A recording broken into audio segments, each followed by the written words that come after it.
This is a short one. Oh, I'm a huge fan of your work, and I'm looking forward to Civilized to Death. I was wondering what your thoughts are on Ted Kaczynski and his manifesto. What do you think of him, about him as a person, his actions, and more importantly, the ideas in his manifesto? I ask because he seems to share many of your ideas about civilization. Brendan. Yeah, Brendan, I answered one of your emails. You sent me, I didn't get to this one, and then you sent me an excerpt from something that Kaczynski wrote. For those of you who don't know, Kaczynski is the Unabomber, also known as the Unabomber. He shares a lot of my concerns about civilization, and he decided to start blowing people up as his way of responding to it. So what do I think of him? From what I've read of his manifesto, I agree with a lot of it, as you suspected I would. I think his critiques of civilization are generally...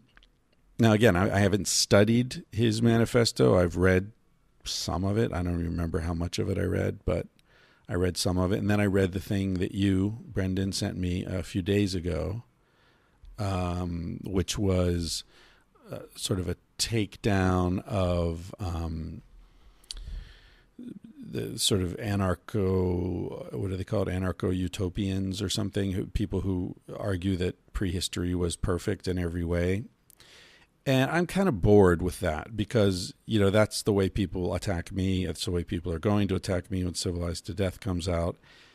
It's a very simple, easy, cheap, dismissive shot to take. And in Civilized to Death, I go into the origin of the term noble savage. And it's very interesting because it was never used by Rousseau, even though that's what everyone will say. They'll say, Christopher Ryan, he's, a Rousseauian romantic talking about the noble savage. Well, Rousseau never used the term. The term was invented by someone who was using it to ridicule people who argued against racism.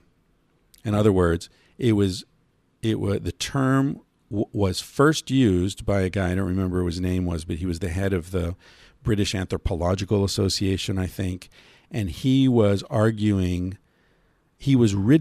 people who said black people are not inferior to white people. He was saying, they're uncivilized people are not inferior to civilized people. They're just as intelligent. They're just living in a different way. So it's a different kind of intelligence. So, yeah, you grab some guy from the Congo and bring him to London, he's not going to know how to ride a horse. He's never fucking seen a horse. He's not going to know how to eat with a knife and fork. But that doesn't mean he's less intelligent. That doesn't, he's less civilized, but that's your civilization. It's what you call civilization. Anyway, this guy was arguing against the view that all people were equal, which was considered a ridiculous view in the... whenever it was, I think it was the 1800s. And so he came up with this term like, you fucking hippies, are you calling the noble savage, that these were noble savages?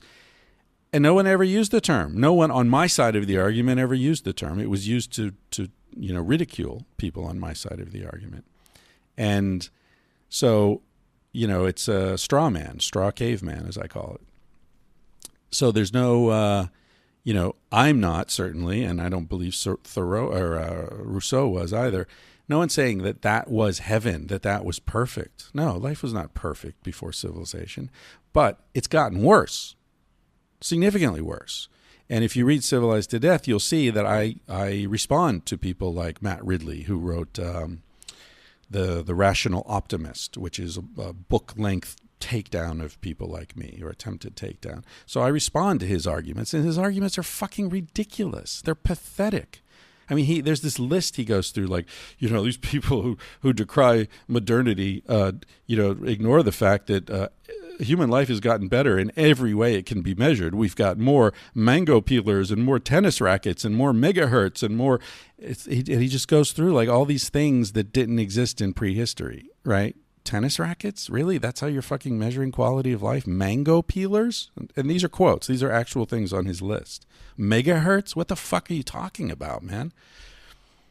Anyway, you got to read the book. I'll be talking about it a lot more as it gets close to coming out. But what the fuck am I talking about here? What was Ted Kaczynski.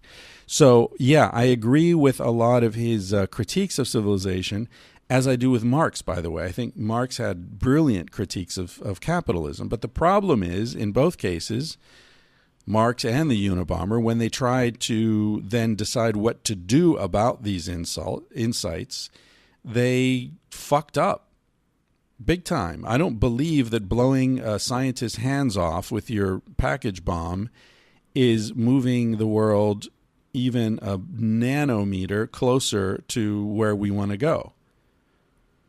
Just like, communism was not an advance for our species, despite the legitimacy of the critique of capitalism, despite the legitimacy of Kaczynski's critique of civilization. Killing a scientist or an advertising executive or a fucking colonel in the military or whatever isn't going to change anything, because of precisely what I was saying before. We're not driving the bus is driving us. So you strangle the guy sitting in the driver's seat, it doesn't matter. He's not driving the thing. All you've done is hurt another person. You haven't changed anything. In order to change something, there needs to be a groundswell of recognition. There needs to be learning. There needs to be something that makes a whole lot of us go, what the fuck? We got to rethink this whole thing. And sending a package bomb to someone isn't going to achieve that.